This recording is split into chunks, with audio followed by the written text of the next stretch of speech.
Today, bibiyahe po tayo mula dito sa John Wesley College papunta po sa Hot Spring United Methodist Church located sa Asinga Via, Baggao, na kung saan doon po natin gaganapin ang atin pong retreat with the theme Restore, Refresh, and Explore.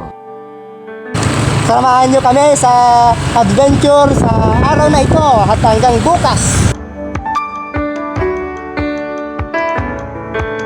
Welcome po sa Barangay Dudan, bayan ng Peña Blanca. Mabilisang shoutout po, shoutout kay Kuya Teddy, ang amin pong mabait na guard sa atin pong dormitory. Dito po ang kanyang barangay.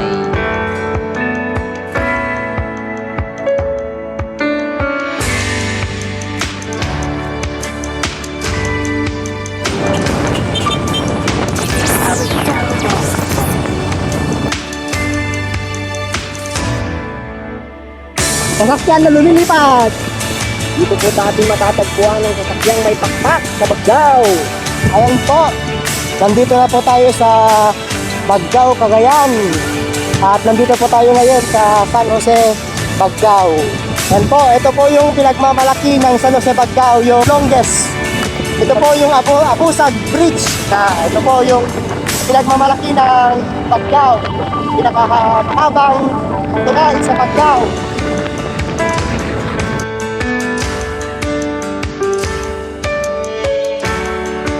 Nandito na nga po tayo sa Barangay Santor, Baggao, Cagayan, na kung saan nandito po yung Santor United Methodist Church. Tayo po ay napadaan upang atin pong silipin ang atin pong kaibigang pastor at ang kanilang church. Ang kanila pong pastor dito ay si Pastor Ivan Racho, na kung saan siya rin po ang isa sa amin pong tagapagturo sa John Wesley College. Atin din pong napag-alaman na ang Santor United Methodist Church ay dito pala ang pinaka-local church ni Bishop Rudy Juan.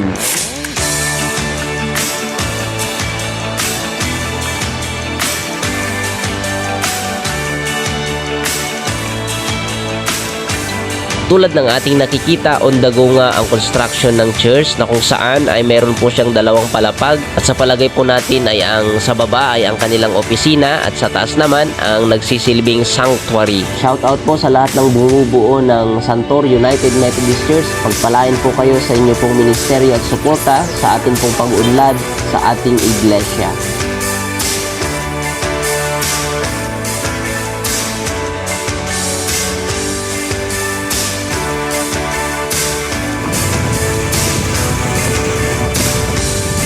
At dahil po sa ganda at aliwalas ng kapaligiran ng Baggao, hindi na po natin namamalayan at malapit na po pala tayo sa ating destinasyon.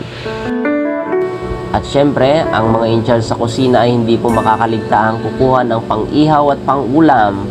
Wow! Shoutout po sa taga Gonzaga na dumayo pa po rito sa Baggao para makapagtinda ng kanyang isda.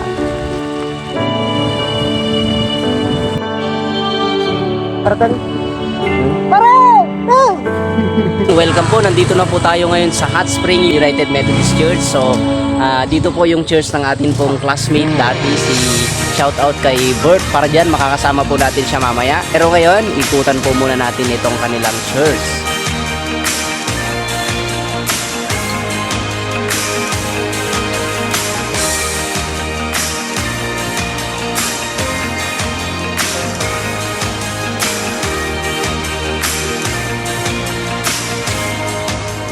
Sunod po nating pasukin itong parsonage. Wow!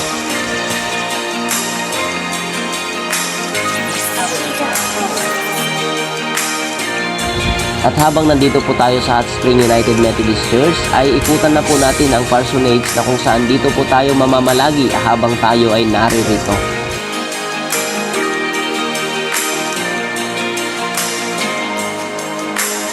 Sa susunod po nating video ay samahan nyo po kami, balikan po natin at ramdamin ang buhay sa bukid.